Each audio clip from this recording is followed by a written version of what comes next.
My name is George Laban. I'm here to talk about the course CS487, and this is taught in the winter by Arnd Storjohan. And so this is CS487 is sort of about computer algebra, and this is basically algebra with exact arithmetic.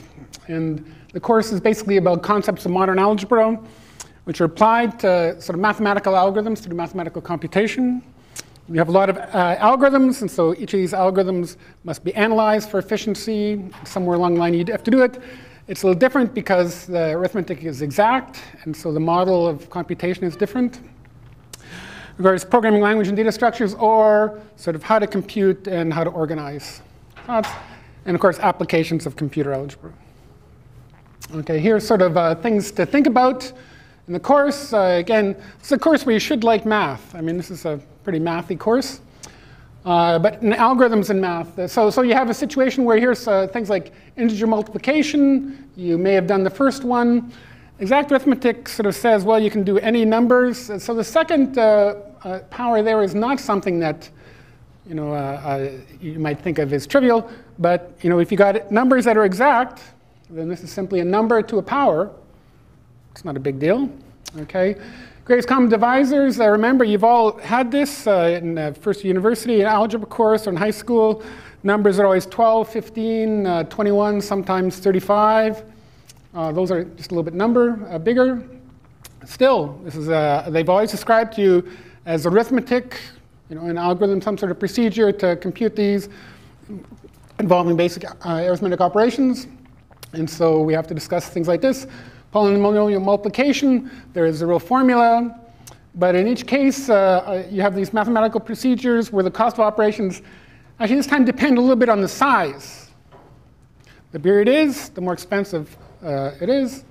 And this time it's either in terms of digits or degrees. And it's a well-studied area in classical algebra. And there's a lot of interesting techniques.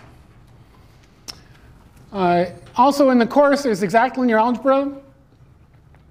And here's sort of an example problem. You've got a matrix of integers. Not too big, about 2 digits. How big is that? It's not a big deal. It's a little bit big. I guess it's a 7 by 7 matrix. If you took 370 or a course like that, you can invert the matrix. It's non-singular. You get these floating point numbers, all 4 digits. Again, fairly easy. And the algorithm is Gaussian elimination, which is typically order n cubed.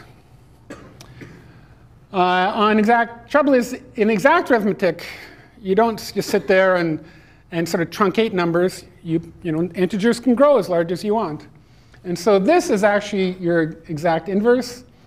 And there's a sort of a classical way to do this, which is a sort of quadratic or quartic, I should say, bit operations. There's quite a fancy algorithm that actually does it in order n cubed, but this time these are all bit operations, depending on the size of the input. There's also other algorithms, polynomial factorization. You all sort of know how to factor polynomials from high school. Namely, you try and guess and hope for the best. And in fact, there's an algorithm to do all this. And it's pretty interesting. It's basically linear algebra, believe it or not. Linear algebra over a finite field. So this is kind of interesting. How to get formulas for symbolic summation. How to get formulas for integration, which is what happens when I teach the course. How to solve algebraic equations, polynomial equations, which is sometimes involved in the course. Okay? The course itself is in the winter. It's 3 hours per week.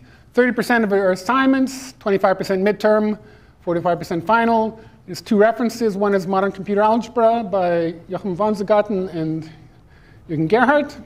And another one, Algorithms for Computer Algebra by Keith Geddes, Steve Zapor, and myself. So it's an interesting course. Students like it. There's not too many students, not too much programming, so this is sort of the nature. Again, you must like mathematics.